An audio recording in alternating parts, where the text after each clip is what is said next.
Amen.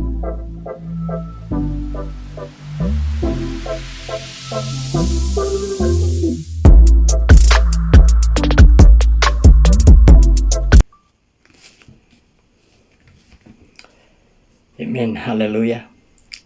Purihin ang Panginoon. Hallelujah. Nandito na naman po si Papang, mga kaibigan, mga kapatid. Patuloy na magdadala ng mabuting balita ng kaligtasan sa bawat isa sa atin. Hallelujah. Purihin ang Panginoon sapagkat patuloy tayong pinagkalooban ng Diyos ng pagkakataon upang tayo ay patuloy na mag-aral, magbulay-bulay ng kanyang banal at buhay at makapangyarihang salita. Mga kaibigan, mga kapatid, kumusta tayo ngayon sa araw na ito? Naway nasa mabuting kalagayan ang bawat isa sa atin. Hallelujah! Purihin ang Panginoon sapagkat binigyan na naman ako ng lakas ng loob upang patuloy na maipahayag ang kabutihan ng Diyos sa bawat isa sa atin.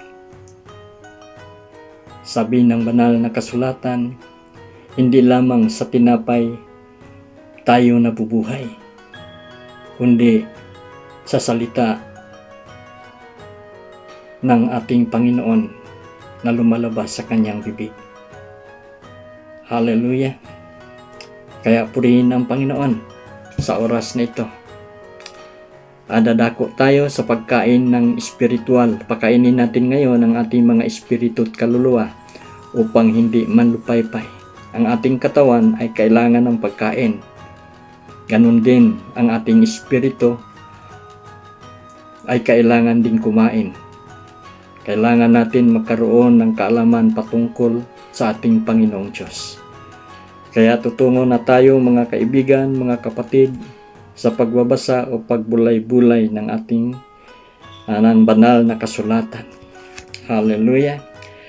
Sabi dito sa Juan chapter 1 verse 12 to 13. Sabi dito mga kaibigan, ngunit ang lahat ng tumanggap at nanalig sa kanya ay pinagkalooban niya ng karapatang maging anak ng Diyos. Sila nga'y naging anak ng Diyos hindi dahil sa isinilang sila sa kalikasan ni sapitan ng laman o sa kagagawan ng tao. Ang pagiging anak nila ay buhat sa Diyos. Purihin ang Panginoong Diyos sa pagkabasa ng kanyang banal, buhay at makapangyarihang salita. Amen. Hallelujah. Dadako muna tayo sa panalangin mga kaibigan. Samahan niyo si Papang. Dalangin natin na pagkalooban tayo ng Panginoon ng karunungan at kaunawaan ng kanyang banal, buhay at makapangyarihang salita. Nang sa gayon, ang kanyang banal, buhay at makapangyarihang salita ay makapasok sa ating katawan na siyang magbibigay ng kalakasan ng ating espiritu. Hallelujah!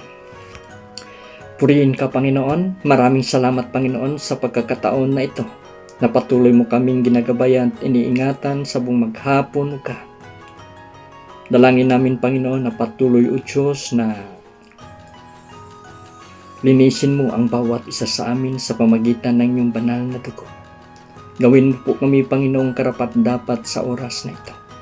At humihiling po kami, Panginoon, ng kapatawaran sa lahat ng aming mga pagkukulang, sa lahat ng aming mga pagkakasala, O God, sa araw na ito. Maraming salamat po, Panginoon. Patuloy, O Diyos, pangunahan po kami sa pamagitan ng iyong banal na Espiritu. Ikaw nawa, O God, ang maluwalhati at maitaas sa oras na ito. Pagpalain mo, God, ang inyong banal at buhay at makapangyarihang salita na aming pagbulay-bulayan sa oras na ito. Pagpalain mo, Panginoon, ang lahat ng mga kaibigan, ng mga kapatid, Panginoon, na kasama ko sa oras na ito. Maraming salamat po. Sa iyo, Diyos, ang lahat ng kalulwati at karangalan at kadakilaan sa makapangyarihang pangalan ng Panginoong Hesus. Amen and Amen. Hallelujah! Purihin ang Panginoon. Sabi dito sa ating binasa na Ulitin ko mga kaibigan, sabi dito, ngunit ang lahat ng tumanggap at nanalig sa Kanya ay pinagkalooban niya ng karapatang maging anak ng Diyos. Sila nga'y naging anak ng Diyos, hindi dahil sa isinilang sila ayon sa kalikasan, ni sapitan ng laman o sa kagawan ng tao. Ang pagiging anak nila ay buhat sa Diyos. Amen. Hallelujah. Isa sa pinakamagandang mangyayari sa ating buhay ay ang maging anak ng Diyos. Hallelujah. Kung tayo ay tatanggap at mananalig kay Kristo. Ang pagiging anak ng Diyos ay hindi ayon sa ating mga gawa, kundi ito ay gawa ng Diyos kung bubuksan natin ang ating buhay kay Jesus. Hallelujah. Ano ang magiging identity natin kung tatanggapin natin si Kristo bilang Panginoon at tagapagligtas? Ano daw ang identity natin kung tatanggapin natin ang ating Panginoon bilang Panginoon at tagapagligtas? Una, sa number 1, sabi dito, tayo ay binigyan ng karapatang maging anak ng Diyos. Tayo ay binigyan ng karapatan na maging anak ng Diyos kung tatanggapin natin ang ating Panginoong Jesus. Sabi dito sa 1:12, chapter 1 verse 12, ngunit ang lahat ng tumanggap at nanalig sa Kanya ay pinagkalooban niya ng karapatang maging anak ng Diyos. Amen. Ang pagiging anak ng Diyos ay ipinagkaloob lamang ng Panginoon, sapagkat hindi lahat ng tao ay anak ng Diyos. Lahat ay nilikha ng Diyos, ngunit ang pagiging anak ay bigay lamang sa mga mananampalataya sa Kanya. Sabi sa Roma chapter 5 verse 10, dati tayo'y mga kaaway ng Diyos, ngunit ngayon tinanggap na niya tayong mga kaibigan alang-alang sa pagkamatay ng Kanyang anak. Purihin ang Panginoon. Dati dahil tayo'y maswain, makasalanan, ay inaari tayong mga kaaway ng Diyos. Subalit ngayon, hallelujah, ay itinuturing tayo ngayon ng mga anak ng Diyos. Hallelujah. Dati tayo ay itinuturing na kaaway ng Diyos, subalit si Kristo ay gumawa ng paraan upang isaayos ang ating relasyon sa Kanya. Purihin ang Panginoon. Ang ating Panginoong Hesus ay gumawa ng paraan upang magkaroon tayo ng tamang relasyon sa ating Panginoon. Hallelujah. At ang pangalawa, tayo ay may karapatang tumawag ng Ama ko, Ama ko. Yan, napakaganda na mayroon tayong Ama sa langit. Sabi dito sa pangalawa, sa Roma 8:15, sabi dito, ang Espiritong tinanggap nyo ay hindi kayo ginawang alipin para muling matakot. Sa halip, ginawa kayong mga anak ng Diyos.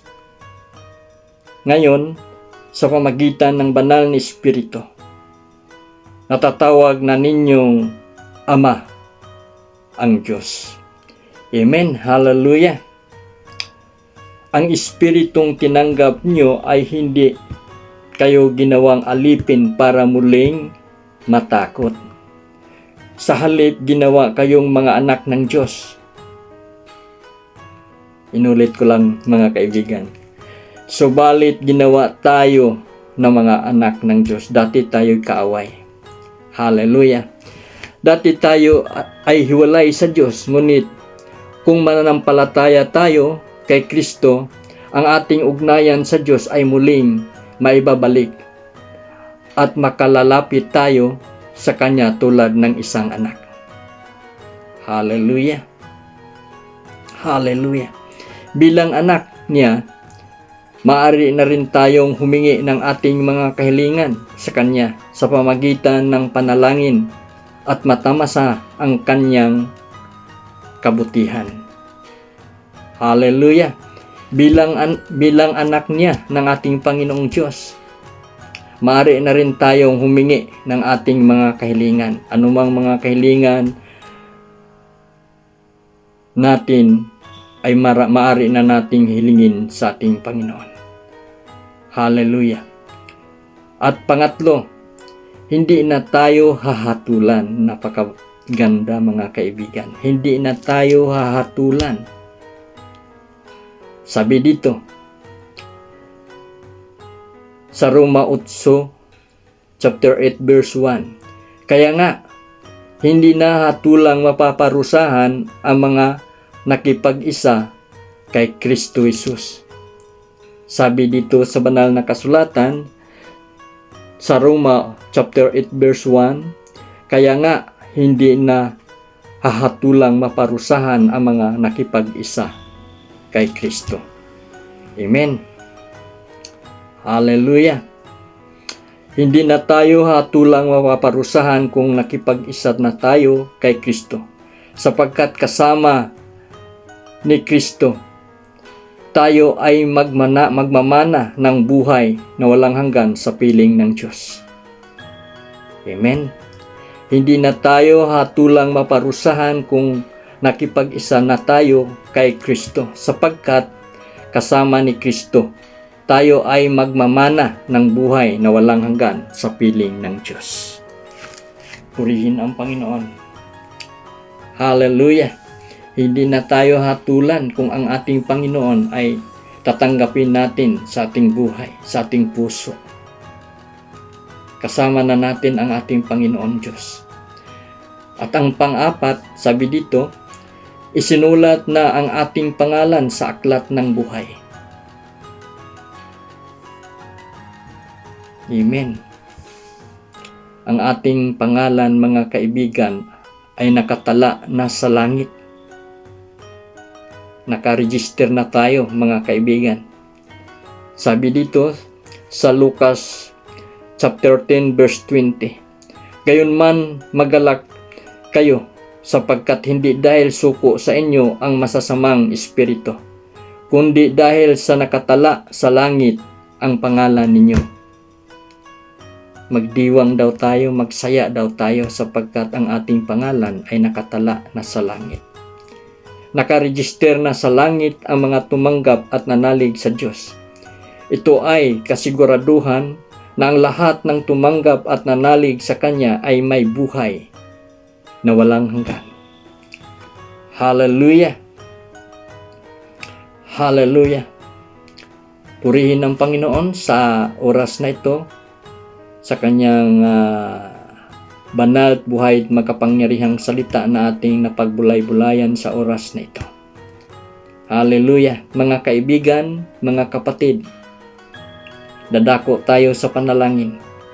Hilingin natin sa Diyos na ang Kanyang banal at buhay at makapangyarihang salita ay ating maunawaan at makapasok sa ating buhay, na siyang magbibigay sa atin ng tunay na pagpapala na nagmula sa ating Panginoong Diyos.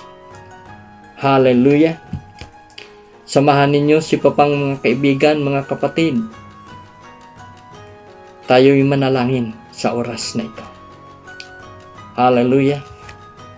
Dakilang Ama, maraming salamat, Panginoon, sa iyong banal at buhay at makapangyarihang salita na aming napagbulay-bulayan sa oras na ito.